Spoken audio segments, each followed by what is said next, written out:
Good.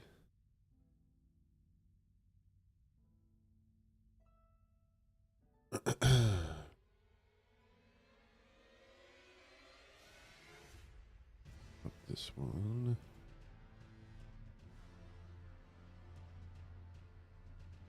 Okay, we should be good to go. Good.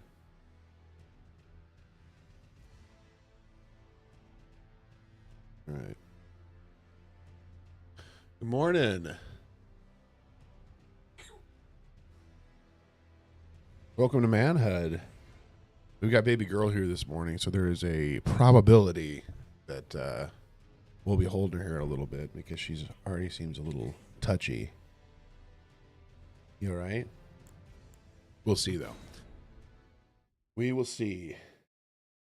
We're going to go in and...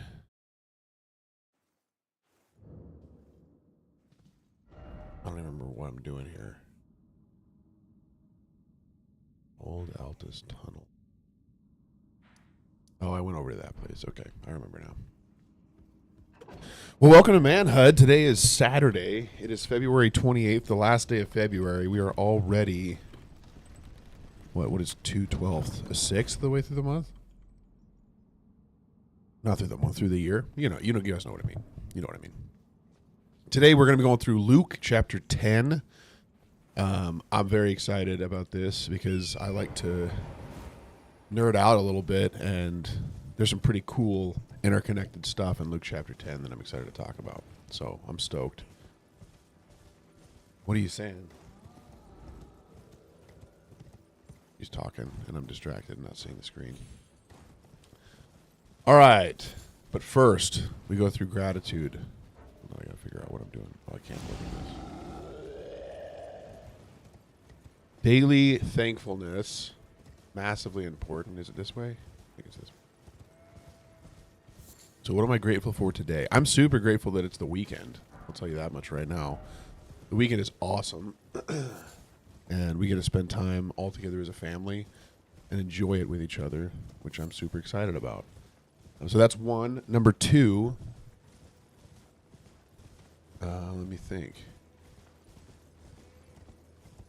You know what I'm very excited about? And I use it a lot less now than I ever have because I'm actually doing this with y'all. But I'm very, very thankful for... We have a TV upstairs that I got a few years ago.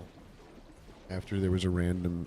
I had like 0.101 Bitcoin at one point years ago, and then it got expensive or whatever, and I decided to sell that. So I have 0.0 Bitcoin now. But I got enough to like buy myself like the TV of my dreams. And now I have a TV that's very, very nice. And my kids get to watch Bluey on it. And they get to see Bluey in high dynamic range. So I'm super grateful for that. Let's see. What else? I need a third. Good one. Hold on, I have to sneeze. Oh. Excuse me. I'm back. You know what I'll say? This is what I'll say. Sneezing for me is actually very satisfying, and I'm grateful that God has made the process a satisfying one. So that'll be my third thing of gratefulness for the day. And I'm happy that we get to hang out with baby girl over here. Very excited. How did I die over here? With this guy? Yeah, probably with that guy.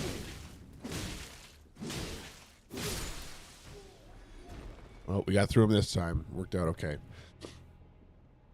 Okay. Are you going to be okay? Talking? He's just talking. All right. We're going into Luke chapter 10. And the cool part that I'm excited to talk about is at the very, very, very beginning. So we're going to get right into it right away. Oh, yeah. But Luke is a big chapter in discipleship, and I'm excited about that. Discipleship is coming a lot up in my conversations around church and even work. very, very good. But I'm excited to talk through it. And I want to try, I think my goal is for us to fight Rykard the serpent today. So we're going to attempt to do that. But we'll see, depending on how well this little girl does next to me. Because she's already getting all like restless and stuff. That may or may not work out. We'll find out though.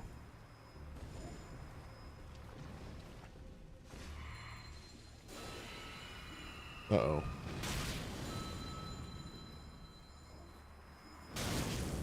Oh man, I should probably use up the runes that I have, huh? Alright, do you need me to hold you? Yeah.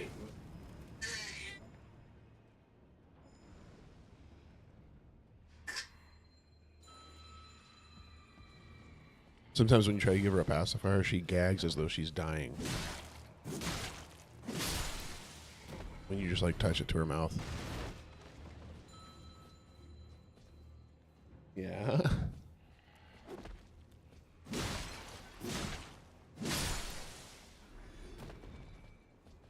Okay, Luke chapter 10, verse 1. You need to come over here.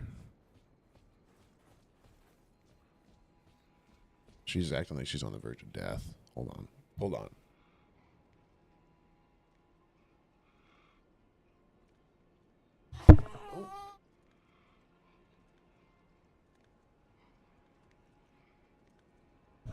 Okay. Oh, he's coming over. Watch out. Oh, don't. Are you hurting? All right. Oh, I'm gonna die. Oh, I did die. We already died. It's all right.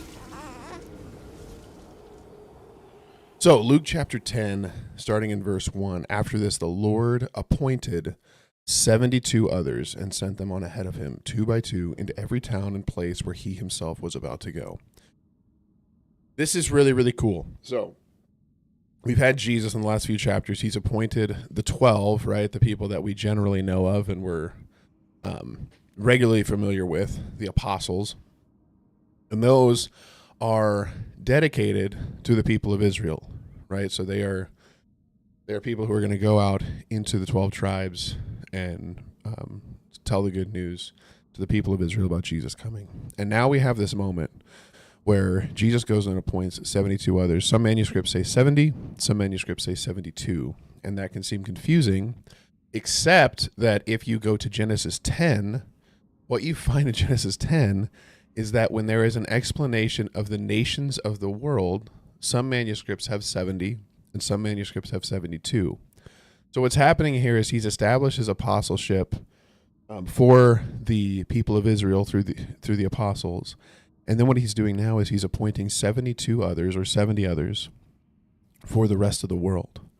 So this is a symbolic showcasing of the fact that Jesus is going after all the entire world. And we see this with Luke a lot, of him bringing in the reality of, okay, yes, Jesus cares about the nation of Israel, but he cares about the entire world. And so he appoints 72 others to send out, and it's a complete number. It's one for every nation that's explained in Genesis 10 to go out and to pursue the whole world. And he said to them, "The harvest is plentiful, but the laborers are few.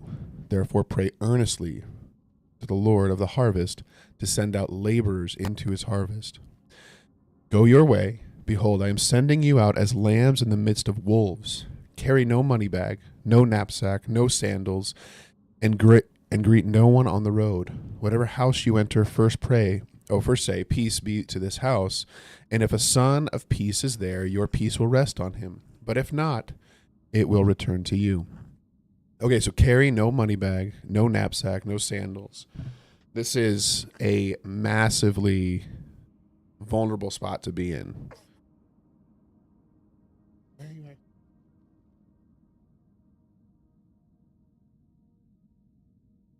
He's going to be okay. Massively vulnerable, right? The whole idea here is you're not planning ahead. You're expecting my Father to take care of you. You're expecting God to take care of you, right? And so don't go carrying a bunch of stuff with you. Don't go planning ahead. go and expect that you'll be faithfully taken care of because you were going on the mission for me, right? 1 second, I'm going to take a drink of coffee.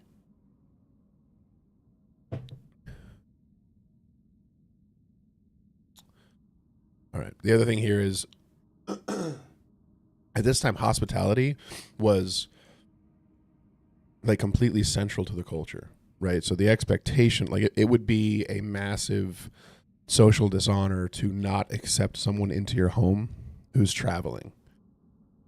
So they would have expected to be able to go in and stay with people and for them to feed them. And they would expect to do the same thing if anyone came to their house and came by. But super cool symbolic stuff here. All right. And remain in the same house, eating and drinking what they provide, for the laborer deserves his wages. Do not go from house to house. Whenever you enter a town and they receive you, eat what is set before you, heal the sick in it, and say to them, the kingdom of God has come near to you. Hey, thank you for following. Rate.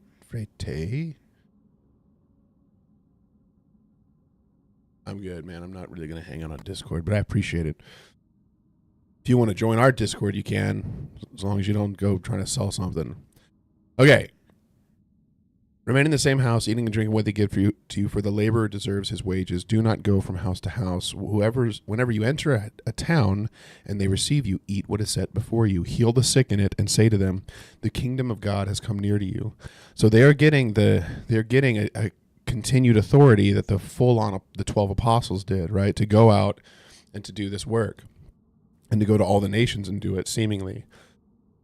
But whenever you enter a town and they do not receive you, go into its streets and say, even the dust of your town that clings to our feet, we wipe off against you. Nevertheless, know this, that the kingdom of God has come near. I tell you, it will be more bearable on the day for Sodom than for that town. What do we know of Sodom? What happened to Sodom?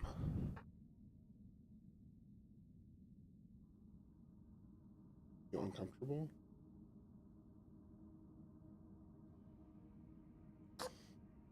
Why are you at? Here. Oh. Let's go. Is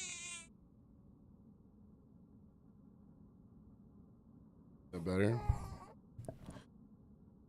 All right.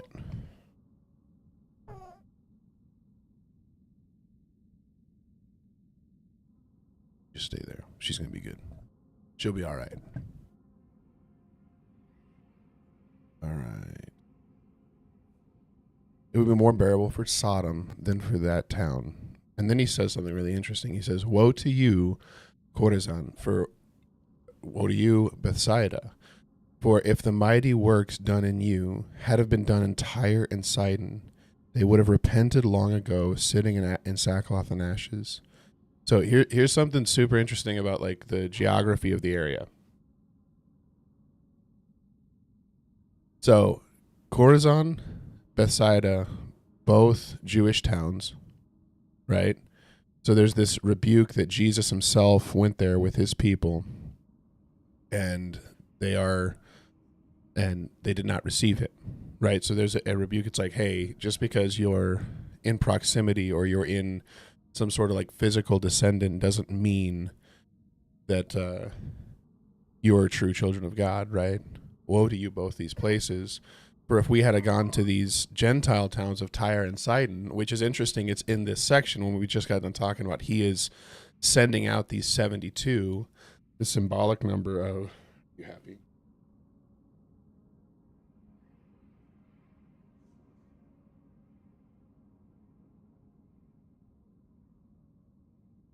She's going to rest right there. And then we can actually hold the controller. So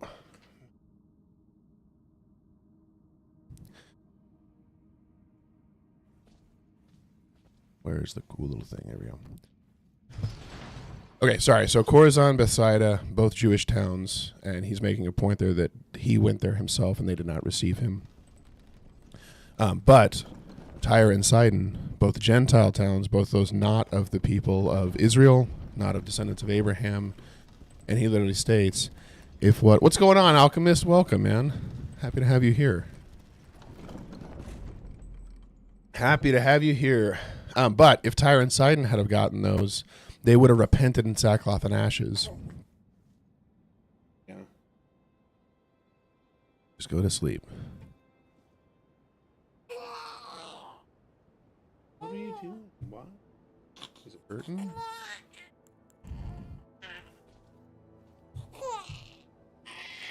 All right.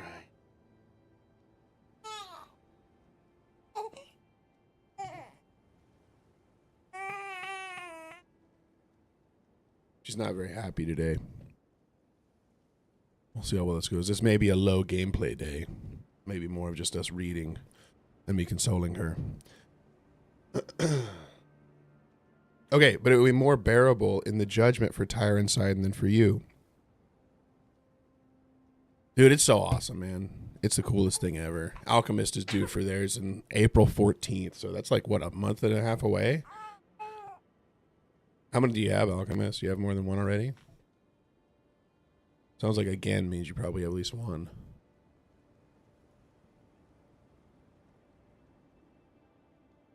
Okay, Tyre and Sidon, Gentile towns. He's sending out the 70. Or just a second. Very nice. Very, very nice.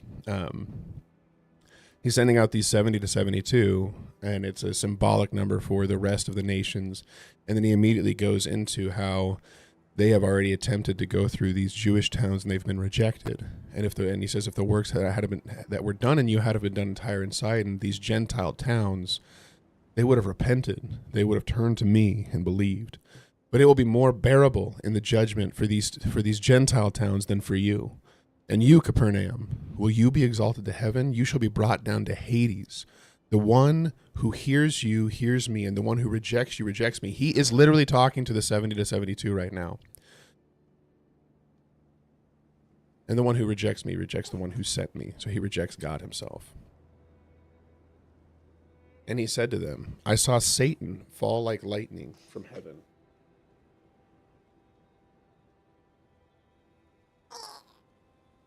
Oh my goodness, girl. Watch this. Sometimes we take her swimming, so like be around. This is the parenting tidbit portion of the video. So you hold her up like this and then you just rotate her little hips. And it can help her feel better. Don't worry, I'm not choking her to death. I'm supporting her head. Okay, so the one who hears you hears me. So he's giving them authority as though, hey, you are literally carrying my very words. And those who hear you, they hear me. Those who reject you, reject me and reject the Father in heaven. So go forth and go and do this thing. Here you go. Better. She's having some like stomach issues or something. Oh, nope. Sitting on the chest is the happy way to be.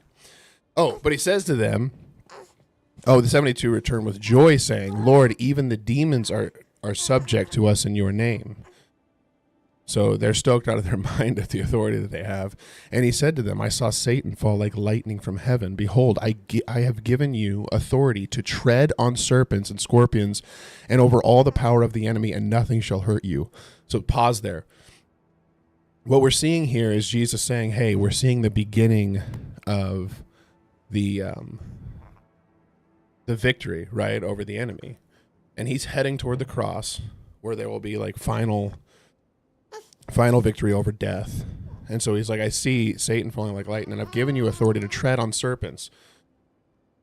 Where does treading on serpents happen in the Bible before? Can anyone tell me? Treading on serpents, Old Testament. What is God's promise? I'll give you a hint. Adam and Eve, Genesis.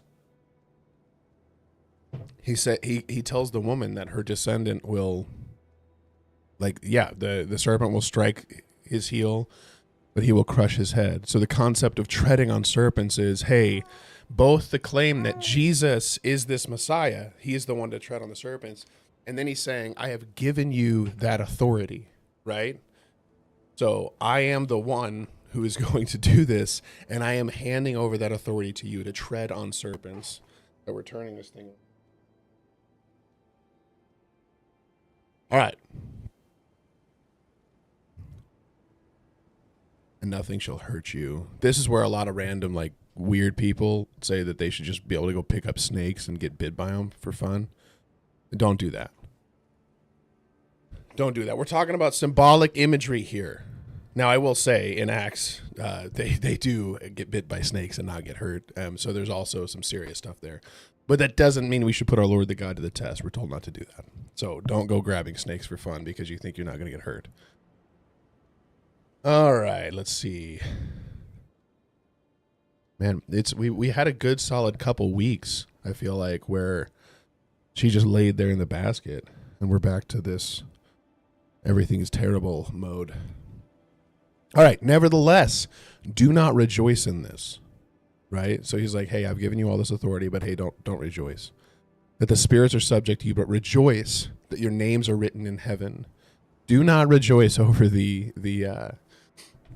what's the phrasing here? So like the symptom, right? Don't rejoice over the symptom, but rejoice over the actual root cause of what's happening. A symptom is that you're able to have these spirits respond to you. And we've seen, like, we've literally been in positions, both my wife and I, of being in modes where we've seen this power at work. We've seen this power where spirits have listened, responded, and gone out from us. But it's like the rejoicing is not that the spirits are subject to us, but rejoicing that we are a part of God's people. We're a part of his redeemed, right? It's super cool. Amen. In that same hour, he rejoiced in the Holy Spirit and said, I thank you, Father, Lord of heaven and earth, that you have hidden these things from the wise and understanding and revealed them to little children. Yes, Father, for such was your gracious will. So pay attention to what he's saying here. The people who have quote unquote knowledge, the people of quote unquote studying, are the ones who it's being kept from, and the ones who everything's being revealed to are quote unquote little children. So it's not this thing of like, have you learned enough? Have you been studying enough? It's this, are you relationally connected to the Father? Right? Does he hold you in his hand? That's what's actually important here. You think I should try to lay her down?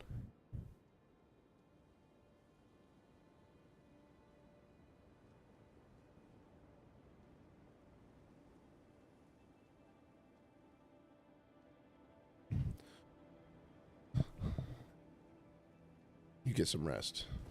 We're going to play a video game. All right. So God's grace is not intellectually earned, right? It's not just that you understand something. It's that you truly have a relationship. And I think that's a key importance and difference. People will spend all their time studying. And don't get me wrong, we're sitting here doing that. I'm not saying studying is wrong. We're not doing it super well. We're playing a video game, holding a baby, attempting to do this at the same time. But to just intellectually understand something, that's something even the demons intellectually understand, right? And so it's very different than those who have pridefully learned these things to those who are truly redeemed by the Father, and truly set apart by the Son. I think she's going to go to sleep now. That's great. Okay, all things have been handed over to me by my Father, and no one knows who the Son is except the Father, or who the Father is except the Son, and anyone to whom the Son chooses to reveal him. So once again, a reaffirmation of there is no way to come to the Father but through me. You cannot know God apart from Christ. That's what he's saying here. Apart from me, you cannot know him. And we'll have a lot of people say, well, like all roads lead to the truth. There are many paths to God. And Jesus consistently and reconfirms over and over again that if you are believing that Jesus is who he said he was, which a vast majority of religions believe, right? That Jesus was real, that he was a quote-unquote good teacher, that he was a prophet, whatever you want to call it, depending on what belief system you're a part of. But Jesus does something very, very different. And he says, no. No one comes to the Father but through me. No one can know my Father except for if I allow them to, if I reveal him to them. So this is like massive like massive separation of everything else, massive exclusion of any other belief system coming from Jesus right here. And it's so important we understand that if we're saying Jesus is the truth, then he excludes every other possibility, because he literally says, hey, you cannot understand who God is without me revealing him. Cool stuff. All right. We're good. No one's following us. Right? She's being very dramatic this morning. Okay. Then, turning to the disciples, he said privately, blessed are... Oh my goodness. Okay, hold on. He tried to trick us. What does this say? I doubt it. Oh, I almost got it again.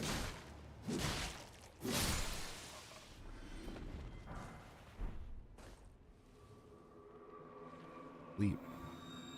Oh, move. Oh. All right. I'm gonna die. Oh man. Are you hurting? I feel like I keep trying to parry and it's not working. Oh.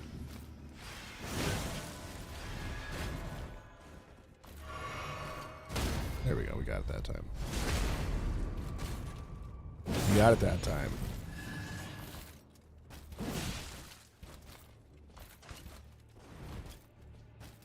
You know what we're going to do? Watch this. Miss. You got him. She calmed down. Everything's okay. All right. For I tell you that many prophets and kings desired to see what you see and did not see it, and to hear what you hear and did not hear it. And behold, a lawyer stood up and put him to the test by saying, Teacher, what shall I do to inherit eternal life? And he said to him, What is written in the law? How do you read it? And he answered. So real quick here, pay attention to what he says, because I think it's an important.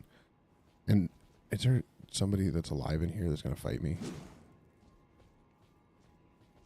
Sorry. Very important thing here is that he. Ooh, what's that do? Do I give that to Melania, maybe? Oh, he said, You shall love the Lord your God with all your heart, and with all your soul, and with all your strength, and with all your mind, and your neighbor as yourself. What's going on? I don't know how to say your name. Karab. I can't read that. I also have like terrible eyesight, so. I've been on a conquest working in school. Very cool, man. Get that learning and that working in, huh? Oh, it's Barack. Oh, what's up, Barack? Very cool. Is this college school or like high school or secondary school if you're in like the UK, I guess?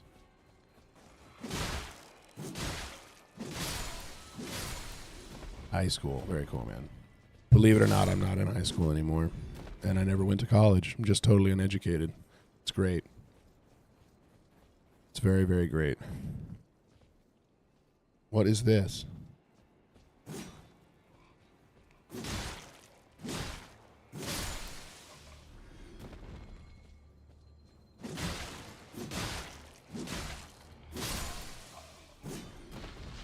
Oh, nice. Civil engineering? That's cool. Engineering is for like cool, smart people.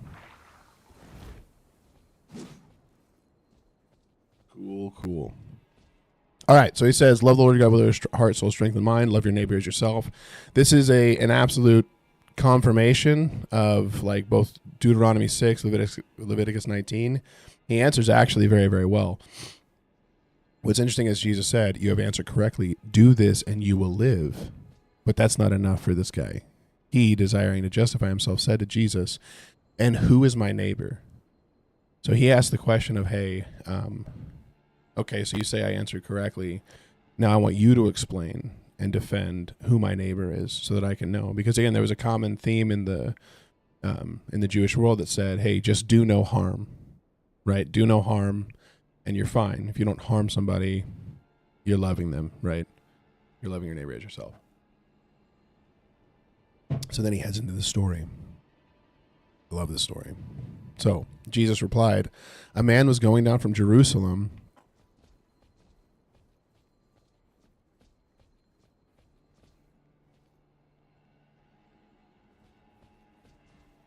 All right. A man was going down from Jerusalem to Jericho, and he fell among robbers who stripped him and beat him and departed, leaving him half dead. Devastating stuff. You have to go a long way. What are those verse references? Barack, you got to let us know. What are we looking at there? Oh. Book of Ruth, Amos 3:2, Deuteronomy. Oh my goodness. Oh, I can't even move. I'm going to have to get poisoned. Roll, roll, roll, roll, roll. Run. Isn't there a... Hold on. Nice try. All right.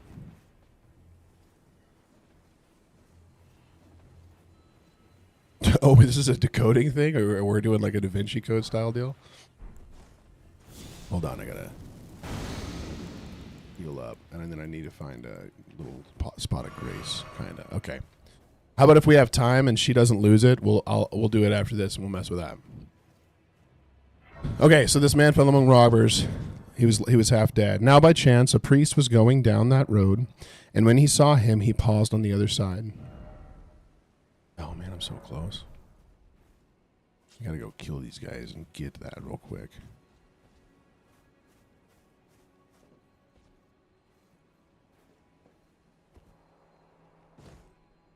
Just DM you. Okay, sweet. You heading out? We'll see you later, man. Here's what we're going to do. Hold on.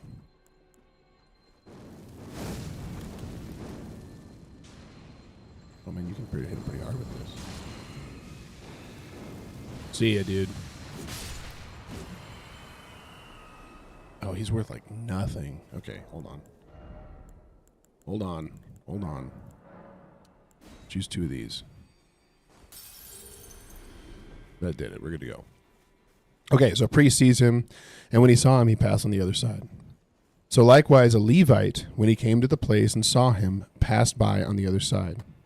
Okay, what's the difference between a Levite and a priest? Almost nothing. The Levites are the line of the priesthood. He may have not been a priest, but he's making a point here. Both of these men were Israelite men. They were Jewish men. They see this man struggling, and their response is to cross by on the other side of the road. But a Samaritan, as he journeyed, came to where he was, and when he saw him, he had compassion. Okay, hold on. What is a Samaritan, right?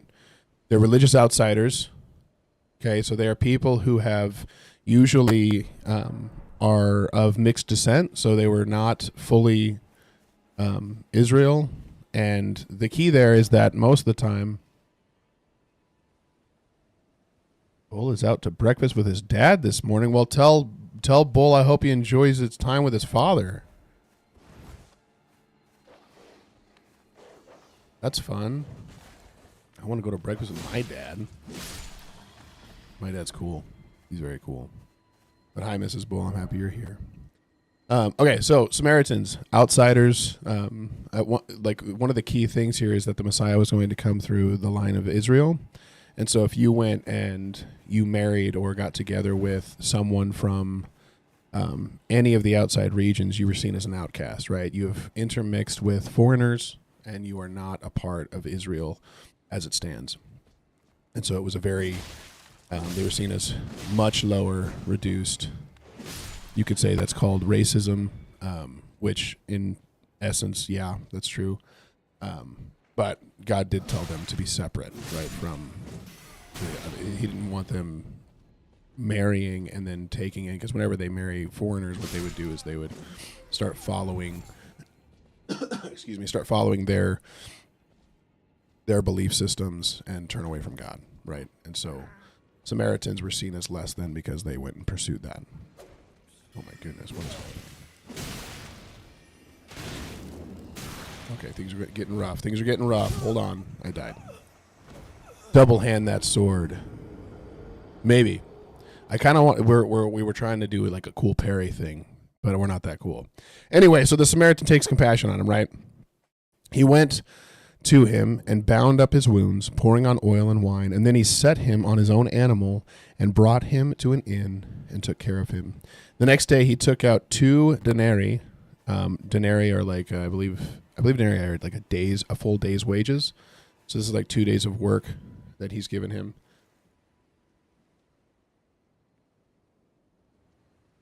Oh, man. All right, I'm back. Sorry. There was a little ASMR for you. Okay. He took out 2 denarii. What are you trying to get? Here, I'm double-handing it for you. Look at that. We did it. What am I... I don't know what that question means. What am I trying to get? We're just experiencing... We're reading through a chapter of the Bible and then playing Elden Ring.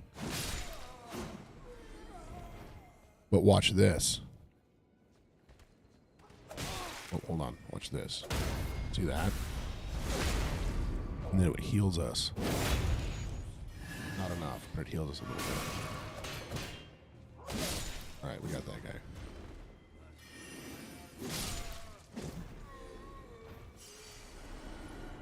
All right.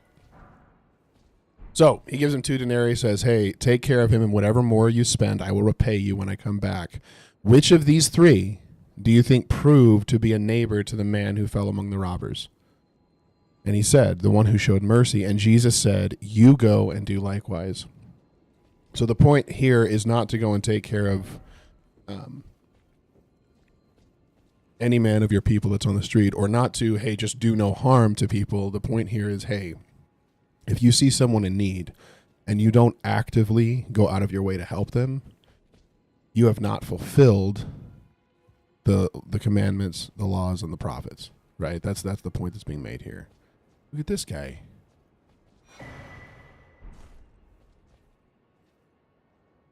Huh. He's enjoying himself. Hey. She's all right. She's going to be okay. What does this say? No treasure chest ahead. Help me. I thought for sure there was going to be one. All right. Is there something below here? Hold on. Nope. All right. Now, as they were on their way, Jesus entered a village, and a woman named Martha welcomed him into her home. All right, she's going to be okay. Let's put on our cool lantern real quick. We'll be good to go.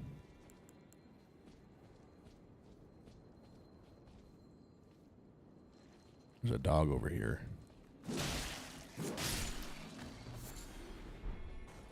Okay, so Martha welcomed him in, and she had a sister called Mary. So Mary and Martha, who sat at the Lord's feet and listened to his teaching. Okay, so during this time, sitting at his feet was like a rabbinical style of learning. So this would have been, what is that? Oh, man. Oh, goodness. Holy smokes. She's crazy. Oh, what?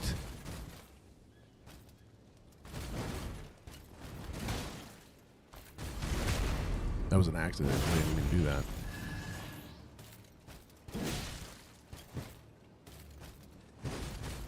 Missed. We got it. All right, that worked out. Okay, she had St. Trina's lily. That's interesting. So she sat at the Lord's feet listening to him. So again, this is like, imagine that you are a follower of a rabbi. So this would have been like 4 disciples. And so it's a key pointing here that Luke is doing, that this is somewhat radical, if that makes sense. I think I just lost my camera. All of you, hold on. We'll scoot in and we'll try to do this without standing up because I'm holding a baby. Everyone, stay calm. We're almost done. Give us a countdown.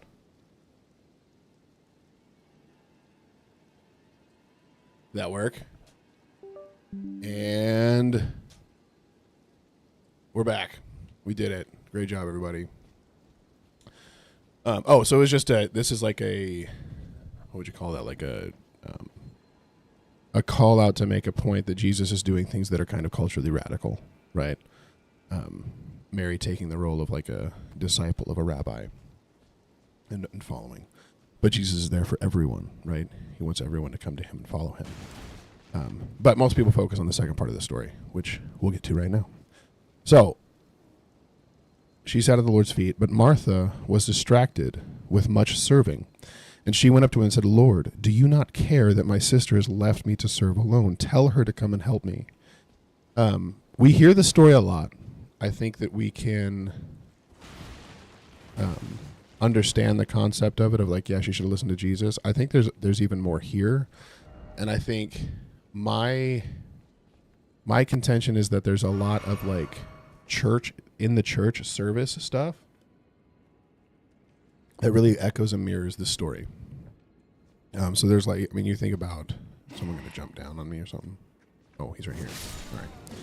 All right. You think about like things like children's ministry and all these other things that have to happen. You think about when we have a small group and people like wives and mother. I mean, I'm making a presumption. Maybe you cook as a husband. But for me, it's like my wife cooking and prepping that stuff. And we can get so caught up in the things that have to happen in order for these things to run, that we neglect the true nature of what we're actually there to do. And the Lord answers her, Martha, Martha, you are anxious and troubled about many things, but one thing is necessary. Mary has chosen the good portion, which shall not be taken from her. So there's like a theological tension between active service, right, which is important and does need to happen. We're called to be full of hospitality. We're called to do this stuff. We're called to tend to the needs of the church and to utilize our giftings, right? And so this tension between active service, utilizing my giftings, utilizing what I'm called to do to take care of things, and then actual relational devotion to Jesus, right? Contemplative devotion. And so this idea of prioritizing presence over just productivity. That did not work at all. Now there's two dogs. Hold on. We're going to die. We're going to die. Oh. It's turning around.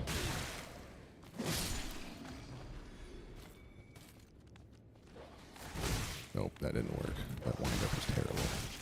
I know this dog is going to... Can I not drink, please? All right. 1 second. We're almost done.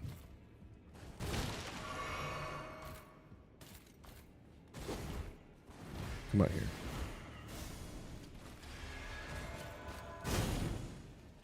He almost got me. I didn't know she was coming. Every time, first try. Okay, sorry. So presence over productivity. This concept of like, are you truly present in the moments where the Lord is at work, where we're learning from his word, or are we caught up being productive? Because there is a lot of self-satisfaction in just doing things that are seen as good, right? Like we accomplish something for the Lord, and then it's like I get to feel like I'm doing his will, I'm close to him. But there is, where does that go?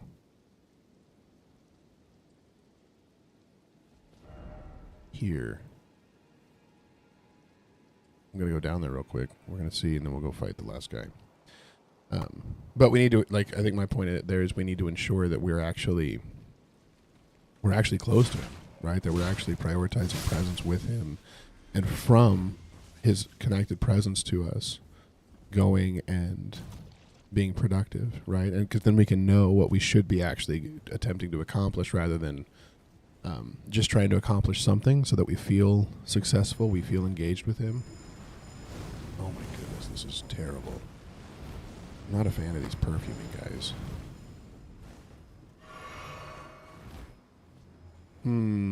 This is just a dead end. Okay, here we go.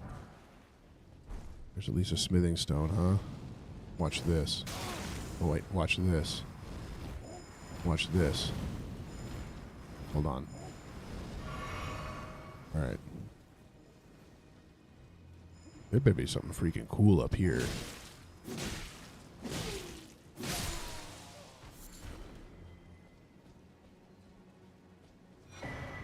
Oh, cool. We should turn it on them, huh? Make some perfume bottle stuff and go and attack them. Be fun. What does this thing say? Ladder. Oh, I can kick this ladder down. Ouch. Okay. All right. All right. I don't like those guys. We're going to go back. Oh, hold on. Can I even get back up there? I got to go jump off the top of this thing. Watch this. Ready? See that? I can't even get up here. Ridiculous. Okay. So much effort.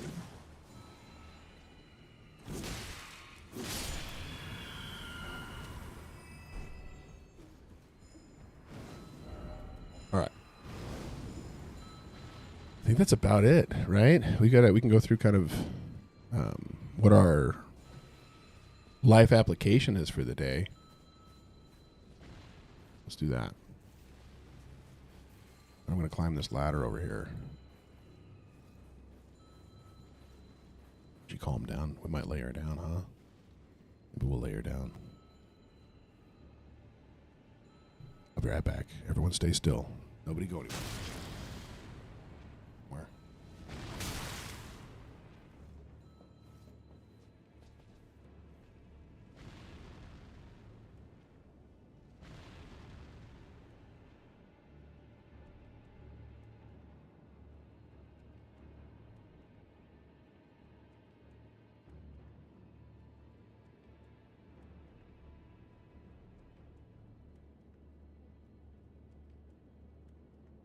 Nope, she's acting like she's dying again. Didn't work. Okay, first off, first life application piece here that I wrote down was that mission requires dependence. This concept, as he sent these people out, he was like, hey, don't go planning super far ahead for yourself.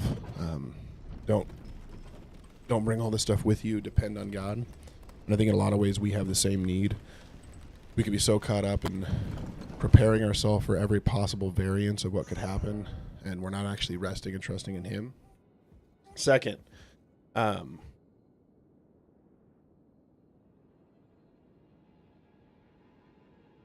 she's acting like she's dying. What is this? I have not been completing any of the like missions and stuff, so a lot of people that should be places are not places.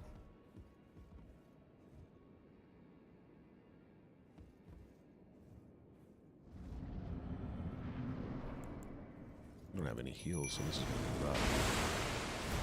Oh.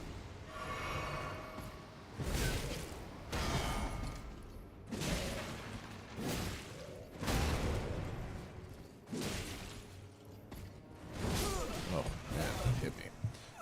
All right. We'll get him.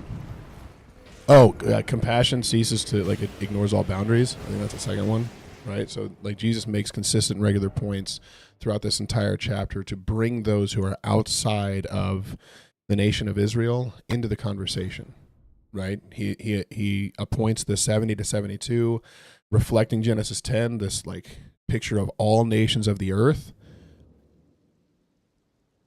And then he goes in and he's got the story of the Good Samaritan. He says, woe to Bethsaida and Chorazin, and if Tyre and Sidon had heard this, they would have turned. And so regularly he is breaking down these perceived walls of, hey, you're just like the baseline, descendants of Abraham are all that matters, and expanding it out and like pushing out as he's heading toward Jerusalem, right? We saw in the last chapter, he's turned his face toward Jerusalem. He's headed toward the cross, and now all of a sudden all the boundary lines of his compassion are fading away, and more and more and more people are drawn into this, and more of his teaching is bound around, hey, my love goes beyond just the people of Israel. It's for all, right? Another one, we kind of talked about this at the end. It's like, hey, productivity or activity can replace intimacy. And the concept that we need to be very careful if we're stuck on, hey, I just need to do things for God, or all of my identity is bound up in what I'm doing for him. Hey, what's up? Welcome. I'm just going to call you Alf. All right. Whoops. I didn't do whatever that was, but yeah, that didn't work out.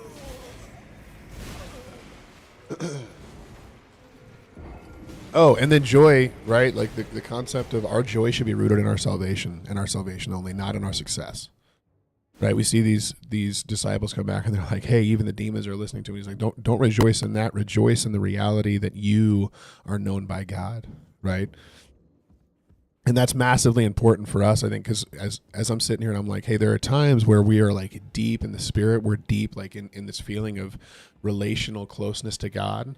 And that's all great and good. But then there are times where it's like we're in the wilderness, right?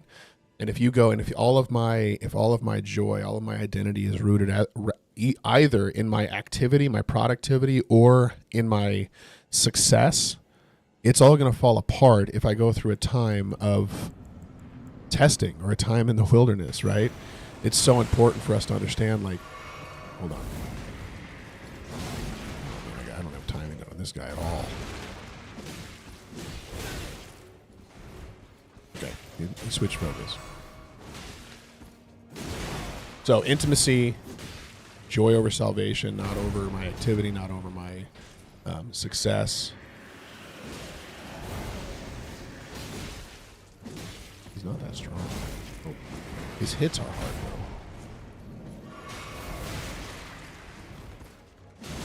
though. Oh. All right. Watch this. One. That was me.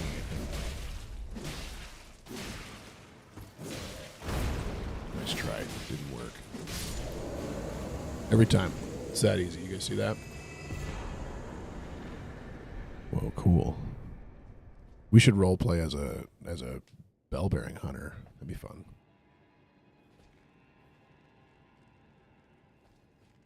All right. What does this say? Okay. Cool. Great job, everybody. We need to go back to the Volcano Manor so we can get the rest of the stuff for Rykard. That's what we got to do next. I think we're going to take tomorrow off. I'm going to start doing, I think, Sundays away. So we'll run Monday through Saturday every week and then take Sunday off. My goodness, that doesn't give me very much. Hold on, let's go back over here. Here we go. You need a lot of runes to follow up. Same time, yeah. So we're doing my time's Mountain Time, but I usually give it in Central. So 6:30 a.m. Central Time.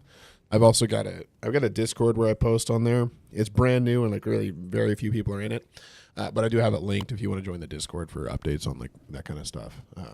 And I haven't fully figured out the root of how Discord works, but it's there. Thanks, man. Thanks, Alf. Appreciate it, dude. Yeah, if it helps, follow it, and I'm happy to have you here every day. We were doing 7 days a week, but I think there's a case made that we should take a day of rest, and there's a chance I might be having to prep an actual talk on Sunday morning in person with people, so I'm trying to make sure that I set my standards okay. But yeah, there are random days where I've got to be a part of meetings and stuff, so I've got to move around the time a bit, but usually it is 6:30 a.m. Central for about an hour that we run. Hold on, let's walk over here. We need to. I see you, but here is your youth. Now perhaps. Yeah, I want to go talk to him. The tarnished were Hold on. like the shard bearers. Our Lord, indignant if the Okay, tree. okay, We are willing okay, to, we at okay, the Volk, if you okay, follow the Lord's visit, okay, you cannot come. Okay. If If you follow this heroic path, it cannot come. Okay, so we need to go fight more people, is what I'm seeing. Is there another letter over here? Yeah. The red letter? What does that mean?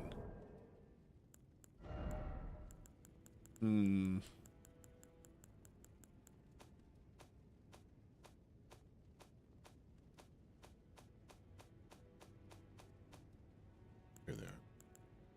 Examine a written request. As the final request, the letter is vivid red. He can be found on the mountaintops of the giants. Can I even get there? How do we get to the mountaintops of the giants? I thought we had to like go through the entire. Let's see. Who is Diablo's brother? Diablo's brother?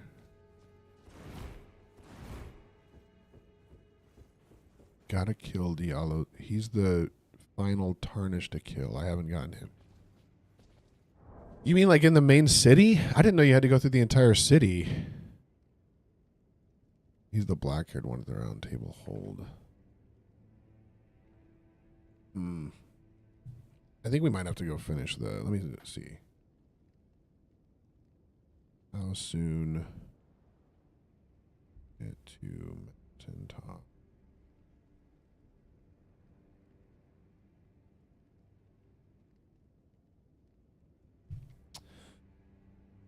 You have to defeat... Okay, so we have to go through the... all right. We have to go through the city. That's the key. I didn't realize that. I thought that was earlier on, so we're about an hour in. At this point in the show, we're going to stop studying the word. So if you're here only for that and I bore you, you're welcome to step away. But I'm going to make some progress here in the capital city for a couple minutes since she's asleep now. And then we'll enjoy it. But yeah, we'll be going into Luke chapter 11, I think Monday morning. I'm going to play some Ark Raiders with a couple of my buddies tonight, and I don't want to have to go to sleep early, so that's what we're going to be doing. So I don't think I'm going to stream that, but I haven't gotten to the city, but on the way there. Yeah, we did make it to the city. I've been trying to kind of clear some of the other stuff first so that we can be at a decent level and not have it be absolutely horrible. Yeah, we're having a good time, man. Or I'm enjoying it at least. Here we go.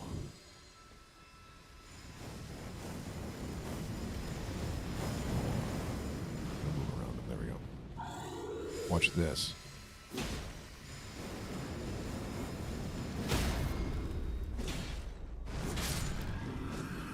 I think it's Morgoth. Because there's Margit, and then Morgoth is... I think he's still the same guy, though. I don't think he's a different guy. I think he's just... he's taken on a different form. Oh, hold on. He's an omen. He's an omen. Varos is the blood guy. I think that's how you get to Margit. Not Margit. No, Morgoth. Moog. Varos, I think it takes you to Moog, which I shouldn't. I haven't even done that. I need to do that portion.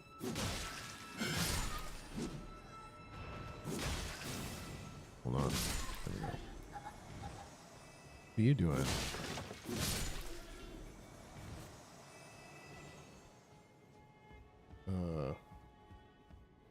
What's this do? So much on this game, I get so... Yeah, it is a very, very large. It's very, very large. I should have followed Vare, though, because you can get to that area pretty early. And we need to go through that area in order to get to the DLC, which we're going to have to do at some point. Oh, hello.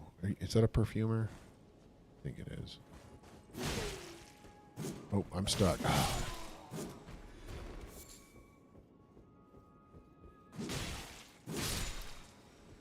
We're going to get enough to level up here, though. That's cool about going into these areas. Is all right.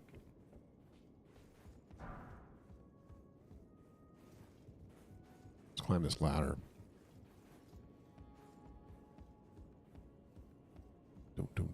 Spent 2 hours farming an enemy for its armor to find out it won't drop it. You got to get one of those scarabs. Or do you mean like it actually just does not drop the armor? It's funny. I've never tried doing any of that.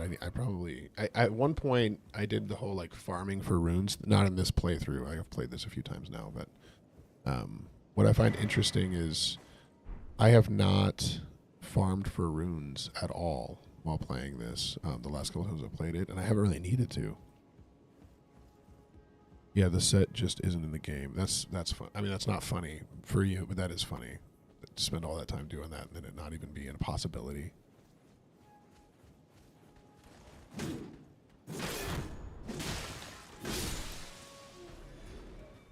Watch this. Oh, nope. Thought she'd try to hit with her. She left-handed. There we go. First try. Great job, everybody.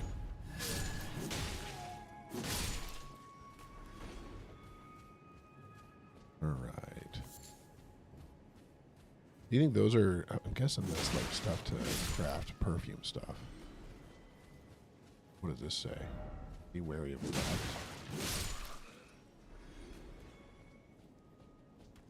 I'm not a fan of these guys. They're not super fun to fight. Star collar set. Where are the star collars?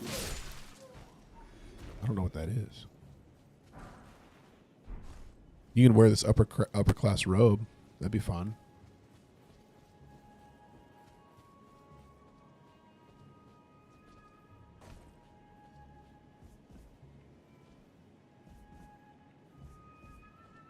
Tops.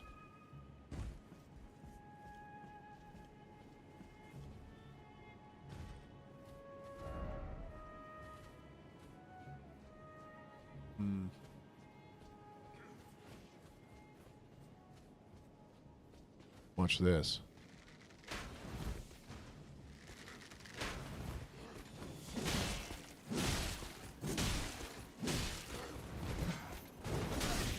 Whoops. They do a lot of damage. No. Oh, there we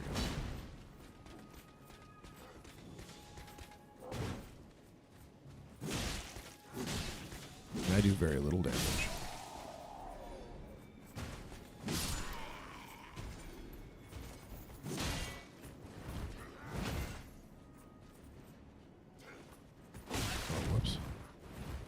I tried to roll and I clicked the wrong button.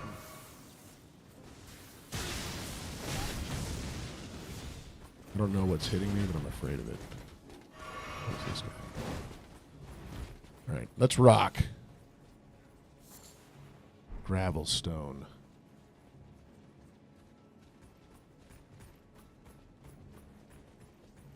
I think this is where a lion is. Yeah, it is.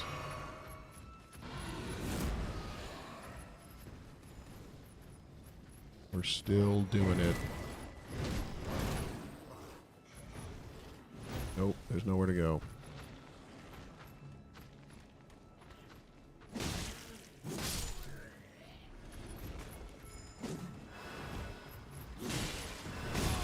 Okay, all right.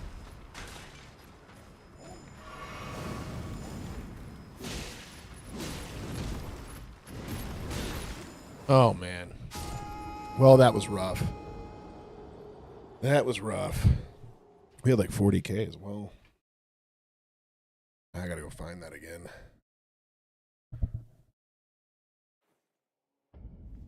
Oh, we're all the way back at the beginning. Okay.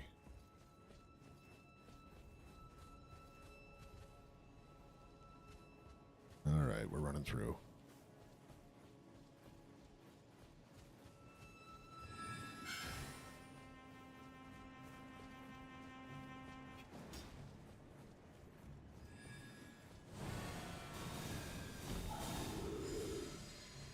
This is actually, I'm not a huge fan of this area of the game.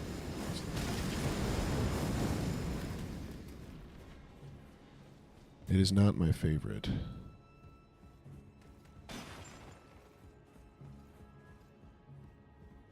But I think I don't generally like the cityscape as much. Like I'm not a fan of the Stormville Castle either. Nothing terrible, but it's not what I enjoy. Does this lead back to that door that's closed? I should go check out.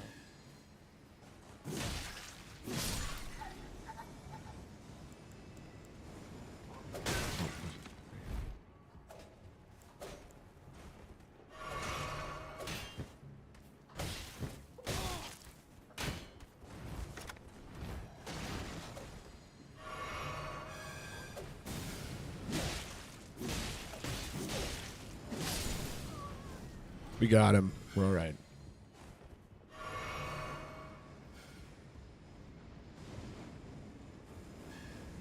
No, this looks like it just leads back to where I was. It does. It does. But I guess I can go through there for a faster route. Oh, hold on.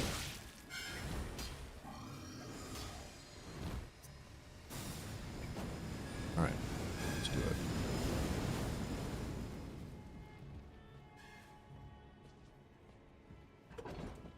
Mostly found digging. But they dropped gravity fan and... Oh, she's getting upset again. We might be dropping off here in just a minute. I think Did I go out off that ladder, though? I think I'm going the wrong way.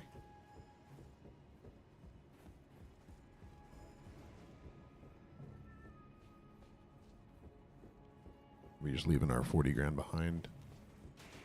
Oh, hello.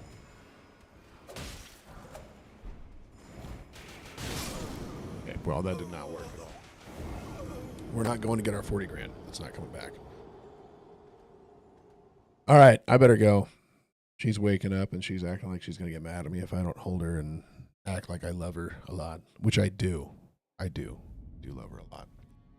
But we are going to...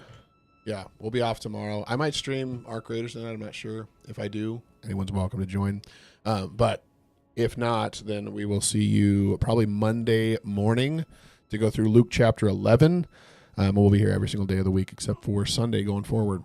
So with that, keep Christ the center focus of your life. Stay in step with His Spirit. And love the people around you. Love the Lord your God with all your heart, soul, strength, and mind. And love your neighbor as yourself. All right. Love you. Bye. Peace out.